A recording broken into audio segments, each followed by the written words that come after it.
Falando sobre jejum e oração. Felizmente nós estamos com muitas ausências de alguns irmãos hoje, porque eu acredito que essa é a terceira e penúltima palavra. Domingo que vem a gente encerra, mas acredito que a gente vai tocar aqui assim num ponto, talvez um dos pontos mais importantes sobre jejum e oração. Mas depois, aqueles que não puderam estar hoje no culto, talvez muitas questões familiares, dias dos pais, e aliás, feliz dias dos pais, a todos os papais queridos que estão aqui. Eu não vou pregar sobre pais, mas daqui a pouquinho as crianças vão fazer as suas apresentações, então eu vou resumir aqui, enxugar um pouquinho a palavra, para que dê tempo, dentro do nosso horário, de nós vermos também as homenagens para os pais. E, enfim, nós estamos falando sobre o poder secreto da oração e do jejum. Eu espero que você esteja ouvindo a palavra nessas semanas, não só nos cultos, mas também nos compartilhamentos das células, e esteja refletindo sobre o lugar do jejum e da oração na sua vida, como isso pode se encaixar, como isso pode se encaixar na sua vida de forma prática, objetiva, mudando a maneira como você vive, mudando a maneira como você vive a sua fé, mudando o seu estilo de vida cristã, desenvolvendo essa prática, essa disciplina espiritual que é o jejum. A gente já tem ensinado sobre o que é o jejum, não é? Essa abstenção parcial ou total de um alimento, de alimentos, por um período determinado de tempo. E a gente tem falado algumas coisas, eu vou recapitular bem rapidamente. A primeira recapitulação que eu quero lembrar aqui é quando nós falamos em Mateus 6,17 sobre a expectativa de Jesus que nós jejuemos. A Bíblia não tem mandamentos específicos para jejuarmos, mas em todo o cenário bíblico nós vemos a expectativa dos céus para que o povo de Deus jejue. Então, em Mateus 6,17, Jesus fala sobre a expectativa que ele tinha que nós jejuássemos. É algo que está no coração de Deus. E a gente vem falando nos últimos domingos sobre as razões que nos levam a jejuar. E a gente está construindo então, irmãos, com os 3 pontos que eu mencionei nos últimos domingos. Hoje a gente vai entrar no 4º e falar o 5º e o 6º, concluindo essa parte. A gente está construindo um cenário, e talvez você não esteja percebendo, mas nós estamos construindo um cenário onde o jejum aparece. E a gente tem percebido o quanto o jejum está ou faz parte do cenário em várias histórias. Nós vimos, por exemplo, o jejum aparecendo em vários cenários de arrependimento. Do momento onde um povo ou uma pessoa está orando ou lidando com o pecado, seja para vencê-lo ou seja para se arrepender dele.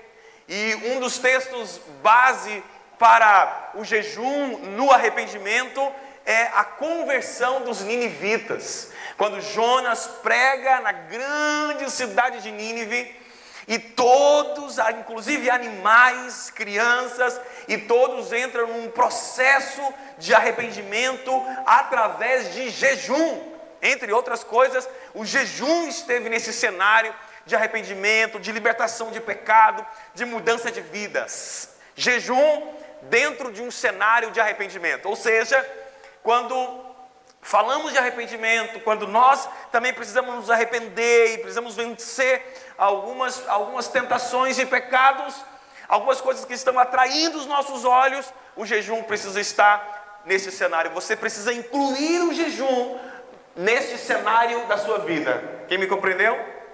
Outro cenário que nós mencionamos foi sobre sucessos. E nós mencionamos aqui Daniel e também alguns mestres e apóstolos no livro de Atos, como o jejum esteve presente no sucesso destes homens. Não é como o anjo se apresenta a Daniel e diz: Daniel, desde o momento que você começou a orar e jejuar, nós já ouvimos, o céu já se moveu, já tivemos ordem para vir aqui, para te responder. O jejum também presente no cenário de vitórias de alguns homens e mulheres na Bíblia. E no domingo passado também vimos sobre o jejum presente nas resistências espirituais, no cenário onde algumas existências espirituais se levantam. E aí nós usamos esse texto, que eu faço questão aqui de mencioná-lo, e a partir daqui começar essa pregação, essa parte 3 dessa pregação. Mateus 17, 21, nesta versão diz: porém, existe casta, ou esta casta de demônios, não sai senão à força, senão pela força de oração e de jejum. Então esse texto aqui fala da força que a oração e jejum tem para vencer castas de demônios. E domingo passado nós falamos sobre essa possibilidade que nós temos de nos acomodar ou de nos limitar a um nível que não conseguimos vencer, como os discípulos vivenciaram. Os discípulos de Jesus oraram por um menino endemoniado, não conseguiram expulsar aqueles demônios, não conseguiram vencer aqueles demônios. E se Jesus não tivesse feito uma intervenção naquela história, aquele menino não iria sair daquele nível. Os discípulos também começariam a entender que não poderiam caminhar em níveis maiores, que havia uma limitação. Então Jesus ensina que quando algumas existências insistem em permanecer, mesmo quando oramos, Jesus insiste em dizer que o jejum tem que entrar nesse cenário, para vencer resistências que você já orou uma vez, 2 vezes, não funcionou. Esses demônios, essas castas são vencidas com jejum e oração. E aí nós também tocamos na seguinte questão, que nem sempre se trata de possessão. Algumas existências podem estar na área familiar, na área financeira, na área espiritual, na área ministerial. Algumas existências podem ter se estabelecido de tal forma que você ora, mas não vence. Então Jesus diz, é preciso acrescentar a sua fé, não é? Porque é um problema também de fé. E nesse acréscimo de fé, temos que inserir o jejum no cenário. Porque enquanto estamos orando e jejuando, a nossa fé é fortalecida, mais poder de Deus recebemos. Porque também, e veremos isso no último domingo, jejum é lugar de revelação. Então crescemos em autoridade e aí conseguimos vencer as existências que antes nos venciam e nos limitavam. Quem me compreendeu até aqui? Amém. Mas hoje nós vamos tratar das 3 últimas razões que nos fazem jejuar. E essa é uma das principais delas, e vamos gastar tempo nesse ponto. 4ª razão que nós jejuamos. Então jejuamos para vencer pecado, jejuamos porque o jejum fez parte da história de homens e mulheres de sucesso na Bíblia. Jejuamos para vencer resistências espirituais. E 4º, jejuamos porque o jejum é uma atitude de humilhação. Preste atenção. Jejuamos porque o jejum é uma atitude de humilhação. Bem, é importante que você entenda o que é humilhar e por que temos que nos humilhar. Porque se você não entender a importância de nos humilhar aqui diante de Deus, você não vai querer jejuar por isso. A Bíblia menciona algumas coisas sobre humilhar, e algumas coisas que são liberadas sobre nós depois que nos humilhamos. Veremos aqui, por exemplo, que a promessa de Deus de nos exaltar vem após nos humilhar. E a gente também tem promessas de cura após a nossa humilhação. Mas é importante você entender que o significado de humilhar aqui significa nos render à vontade de alguém. Esse é um dos conceitos. Quando eu me rendo à vontade, eu estou então me submetendo, me humilhando. Então humilhar é rendição à vontade de alguém, abrir mão do que somos ou nos submeter apesar de não querermos, por exemplo. Jesus diz algo que marca o seu ministério e que fala da sua humildade, quando ele diz assim: Pai, se for possível, passa de mim este cálice, contudo, não a minha vontade, mas seja feita a tua vontade. Humilhação.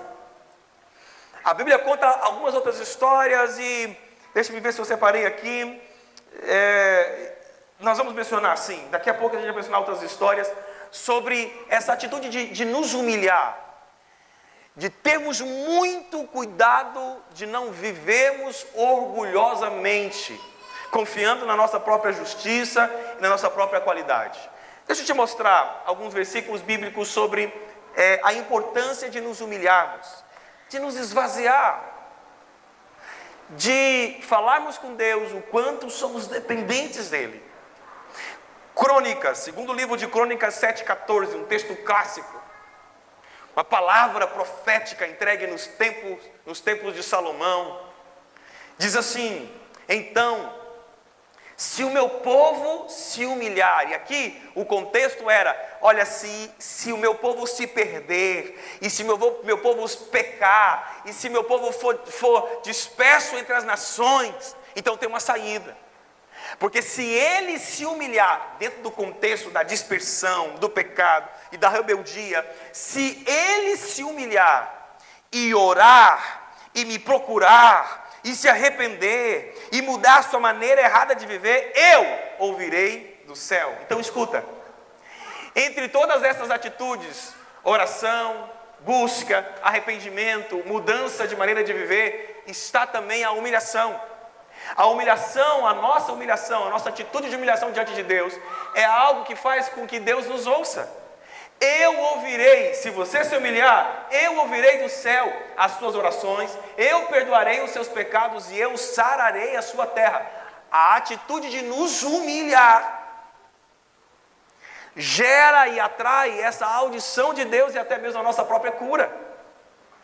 Outro texto que fala sobre humilhação, e a gente vai construindo um conceito sobre humilhação, é Joel capítulo 2, versículo 12, onde o profeta diz assim: mas agora diz o Senhor, voltem-se para mim. Percebam que agora de novo, agora um outro profeta está falando sobre esse retorno, e ele diz: voltem-se para mim, enquanto ainda há tempo, e entreguem-se a mim de todo o coração, com jejum, com lamento, com choro. O jejum aqui, dentro de uma atitude de regresso, de retorno, e também de humilhação. Consegue me compreender?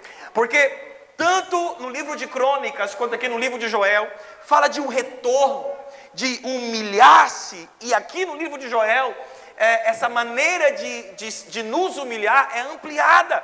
Quando Joel diz, faça isso com jejum, faça isso com choro, faça isso com pranto, com lamentações, e voltem-se para mim. Então o jejum é uma maneira de nos humilhar, de evidenciar a nossa fraqueza, a nossa dependência, de nos esvaziar de nós mesmos, o nosso próprio esforço. Deus espera isso de nós. E quando não jejuamos por muito tempo, preste atenção, nós vamos vivendo como queremos viver, negociamos, planejamos o nosso futuro e vamos levando a vida de forma independente. Nestas ocasiões temos que nos humilhar para que o nosso coração nunca seja tomado de um pensamento de prepotência. Não, eu estou muito estabelecido. Nem Deus afunda o Titanic. Né? Nós somos tomados desse, nós podemos ser tomados desse conceito. Não, já deu certo. Não, agora nem preciso mais de Deus. Inconscientemente podemos viver assim. Mas escute, deixa eu caminhar mais um pouquinho. Salmo 35:13 também diz: usei vestes de lamento, humilhei-me com jejum e recolhi-me em oração. Preste atenção. Tem um aspecto interessante aqui nesse versículo que eu quero mencionar com você. O salmista aqui diz que ele se humilhou. Escuta, a humilhação que nós estamos falando, ela é diferente daquela humilhação onde nós somos um sujeito passivo, onde eu humilho você, onde eu falo das suas fraquezas em público e eu te humilho. Não é desse tipo de humilhação que eu estou mencionando. Aqui o salmista, ele é o sujeito ativo.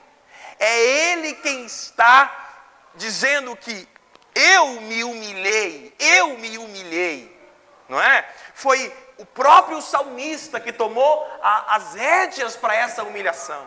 Foi ele que chegou diante de Deus com jejum, recolhido em oração e em jejum, não é? Vamos ler de novo? Usei vestes de lamento, humilhei-me com jejum e recolhi-me em oração. Então essa é uma atitude espontânea, mas também proposital sua, de se prostrar num canto em recolhimento de oração, né? Recolhido para orar, e de se prostrar num canto, e de se humilhar diante de Deus. Pastor, como é que eu faço isso? Bem, vamos lá. Você já se humilhou para uma pessoa? Alguém que ia embora e você disse, por favor, fica. Eu preciso muito de você. É uma atitude de humilhação. Não é? E de que forma também nós podemos fazer isso diante de Deus? Eu estou coçando, deixa eu chegar aqui, ó. Depois eu volto. E de que forma nós podemos fazer diante de Deus? Aqui. Lucas 18, 9 a 14. Eu quero ler rapidinho com você esse texto. Jesus estava contando uma parábola, e presta atenção. Ele contou uma parábola a alguns que se orgulhavam de suas boas qualidades. Sabe, isso é um problema. Existem boas qualidades em você? Tem ou não tem? Tem. Tem gente aqui que é boa para cantar, boa para cozinhar, boa para dançar, boa para servir, boa para tanta coisa. E às vezes, essas coisas boas que há em nós nos atrapalham, sabia disso? Por isso que a Bíblia fala que o homem é testado pelos elogios que recebem.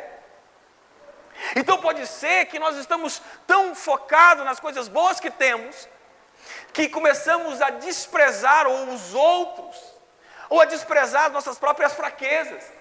Então Jesus conta uma parábola para essas pessoas que se orgulham demais das suas boas qualidades. Quando você pega o teu carro, por favor, me escute. E se não der tempo de chegar até onde eu quero chegar, não tem problema, a gente vai para mais um domingo.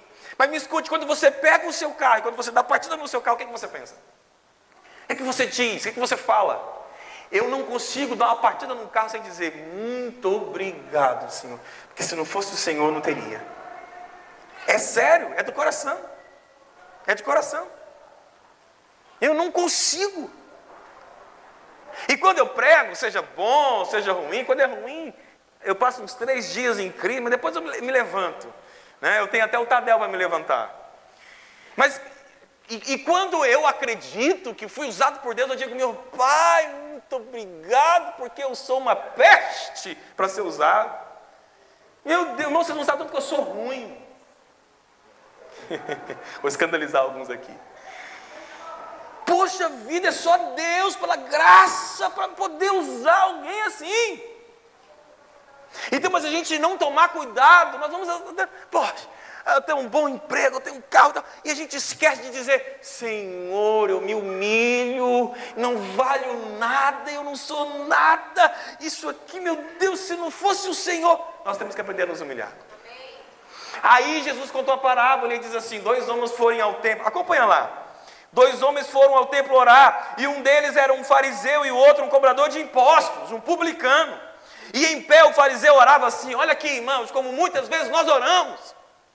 O fariseu orava assim, eu lhe agradeço a Deus, porque eu não sou como os outros homens, ladrões, corruptos, adúlteros, especialmente como aquele cobrador de impostos ali, ó. Eu jejuo 2 vezes por semana, eu dou a Deus o dízimo de tudo quanto ganho. Irmãos, esse homem estava fazendo coisas boas, que bom, ele dava dízimo, ele jejuava, ele não era ladrão, não era adulto, que bom. Mas ele estava encantado demais por suas próprias qualidades. Encantado demais, orgulhoso demais. Mas o cobrador de impostos ficou em pé de longe. É isso aqui que eu quero que a gente aprenda a fazer hoje. Aprender a nos humilhar. Mas o cobrador de impostos ficou em pé de longe e não tinha coragem nem de levantar os olhos ao céu. Nem coragem de levantar os olhos ao céu quando orava. Porém batia no peito e exclamava, ó Deus, tem misericórdia de mim, um pecador. Há quanto tempo não oramos assim, não nos humilhamos em jejum, em oração, dizendo, Senhor, tem misericórdia do que eu sou. Jesus disse, eu lhes digo que este, e não o fariseu, mas o cobrador de impostos, o publicano, este voltou para casa perdoado, porque quem se exalta será humilhado, mas quem se humilha será exaltado. Aí, irmãos, a Bíblia ainda menciona algumas coisas mais sobre jejum e humilhação. Esse aqui é um novo e agora não funcionou de novo? Volta aí para mim. Não funcionou. Só Jesus. Mas a Bíblia menciona outras coisas. Deixa eu continuar. Por exemplo, Tiago 4,10 diz assim: humilhai-vos perante o Senhor e Ele vos exaltará. Então essa é uma atitude, escuta, espontânea. Você precisa se humilhar, escuta aqui. E Tiago 4,6 diz: Deus se opõe aos orgulhosos. Irmão, presta atenção. Enfrentar uma oposição no trabalho é difícil, enfrentar uma oposição na escola é difícil, enfrentar uma oposição do inferno é difícil, mas quando Deus se opõe... Tem outra tradução que diz que Deus resiste ao soberbo. Ele diz: você não passa daqui.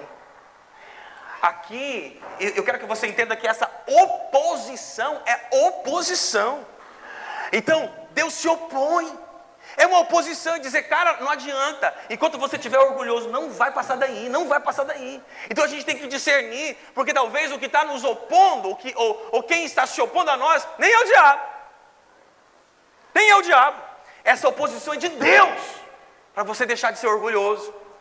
Mas escuta, presta atenção nisso, e presta atenção nesse texto. Aqui chega ao auge deste ponto. Presta atenção. Nós falamos sobre nos humilhar, ok? E o jejum presente nesse cenário da humilhação, beleza, irmãos? E vimos o quanto é importante nos humilhar, porque são os humilhados que serão exaltados, mas também não dá para humilhar pensando na exaltação, porque não tem quem se humilhe pensando em ser exaltado. Não é humilhação. Não é? Isso é interesse, isso é hipocrisia, e interesse e hipocrisia não combina com humilhação, com humildade. Agora escuta o que diz Malaquias 3,7. Desde os dias de vossos pais, vos desviastes dos meus estatutos, e não os guardastes. Então, há um erro aqui, sim ou não? Tem gente desviada aqui nesse texto, irmãos? Não está falando que está desviado?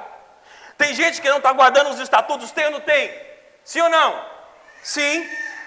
E aí Deus diz, tornai-vos para mim, mais uma vez. Um outro profeta, esse clamor de Deus, irmãos, Deus tem mais interesse em você do que você nele. Ele te ama mais do que você o ama, Ele te quer mais do que você o quer.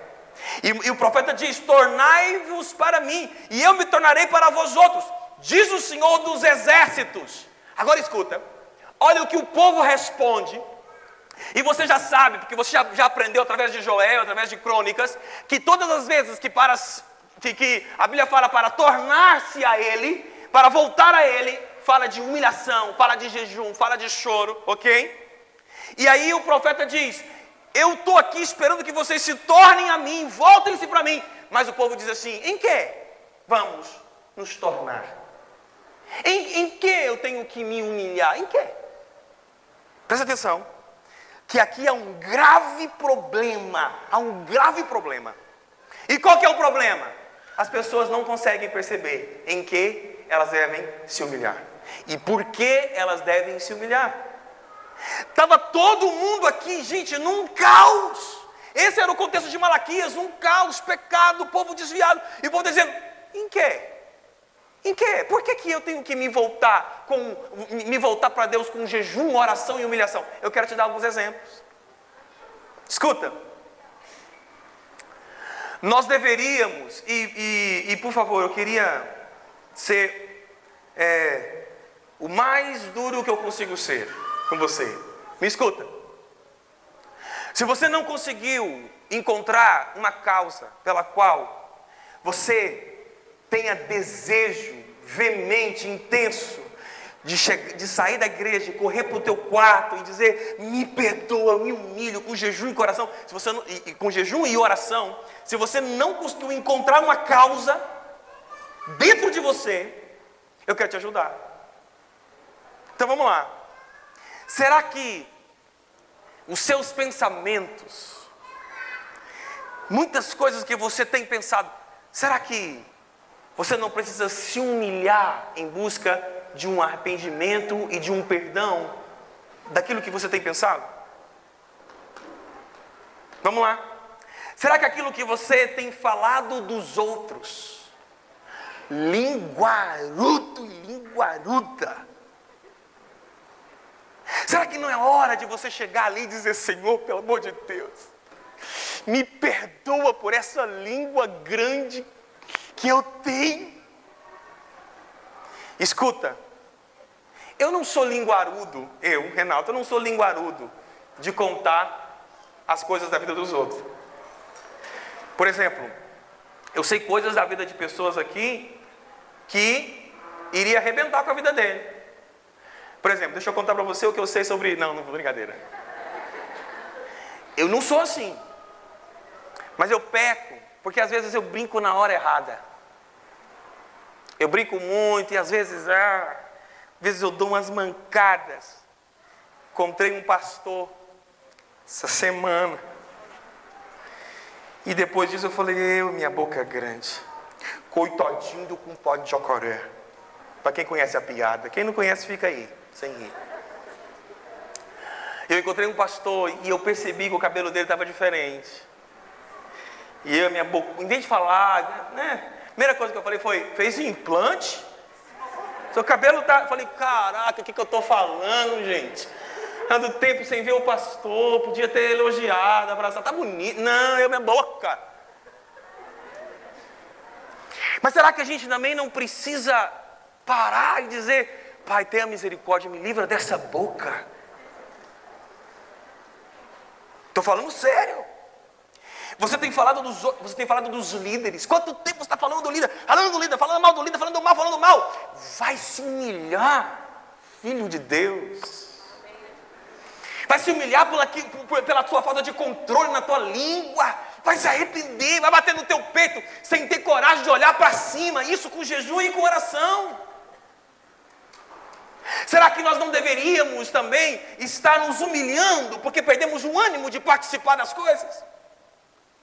Eu não quero ir para a cela, eu não quero ir para o Tadel, eu não quero. Por que você não vai se humilhar e dizer: Senhor, pobre de mim, eu perdi a vontade de estar na sua casa, eu perdi a alegria da minha salvação, meu Pai, e buscando de jejum em oração, se arrependendo, se humilhando, dizendo: Deus, me livre desse coração hipócrita, duro.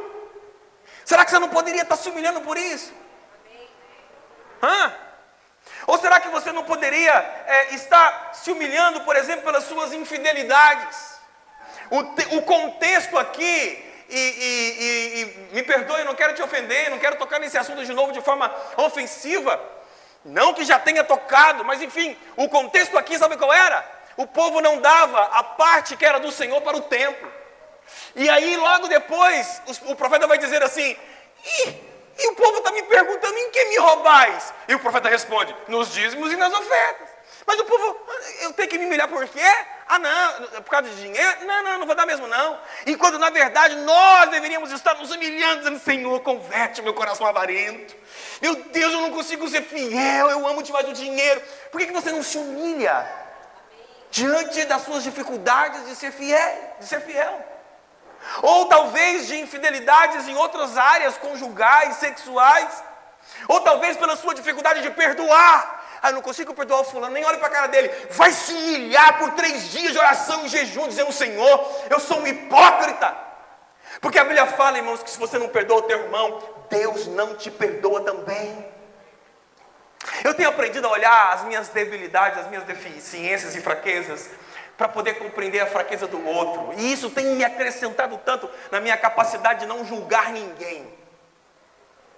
Não estou me elogiando, só estou dizendo que eu tenho alcançado uma compreensão para não julgar as pessoas que confessam pecado, que confessam as suas chagas, mas acreditar nelas. Porque se Deus me usa com as minhas próprias chagas, por que Deus não vai usar os outros e abençoar aqueles que também têm as suas chagas? Então eu não falo sobre isso em uma perspectiva de acusação. Mas o que eu estou dizendo para você é que se há alguém que você não perdoou ainda, não alimente essa ausência de perdão Você precisa se humilhar diante de Deus e dizer: Senhor, eu não sou mais justo do que Ele. Porque quando a gente está com raiva de alguém, a gente não consegue abençoá-lo, orar por ele, torcer para o sucesso dele. Consegue, irmãos? Não consegue. E dentro do seu coração, o que você quer mesmo é que ele tropece. Porque se ele tropeçar, aí você está saciado na sua vingança e tudo mais. Então, se há isso no teu coração, por que você não vai se humilhar em oração? E em jejum? E por que você também não está se humilhando? Por que você não lê a Bíblia? Senhor, olha quem eu sou, Pai, nem a tua palavra eu peguei essa semana, não li nada, Senhor, eu me humilho aqui, eu sou um pobre, me ajuda. Isso é humilhar. Mas as nossas orações, irmãos, ela tem consistido não de humilhações, não. A maioria das nossas orações, ela tem se consistido em petições. Eu quero, eu preciso, eu sou fiel, eu, me abençoa, eu, me dá, Estou errado, irmãos? Estou errado? Por que não estamos nos humilhando e chorando, dizendo: Senhor, me ajuda a ser mais fiel aos meus líderes, me ajuda a ser mais homem de Deus, eu quero ser mais santo, Por que nós não estamos nos humilhando? Porque, por exemplo, nós não estamos nos humilhando com os nossos atrasos? Por que a gente não reconhece que isso é um pecado dentro de nós, que precisamos nos libertar e você precisa se prostrar em oração e humilhação para Deus te livrar disso? Eu fui claro aqui, irmão, sim ou não? Se humilhe. Humilhem-se debaixo da poderosa mão de Deus e Ele te exaltará. Humilhe-se. Chega de orar só falando das nossas próprias qualidades. Chega, humilhe-se. Quem pode dizer um amém aí? Amém. Eu não vou seguir porque não dá tempo. Então a quinta e a sexta fica para domingo que vem. Fica de pé para a gente poder orar.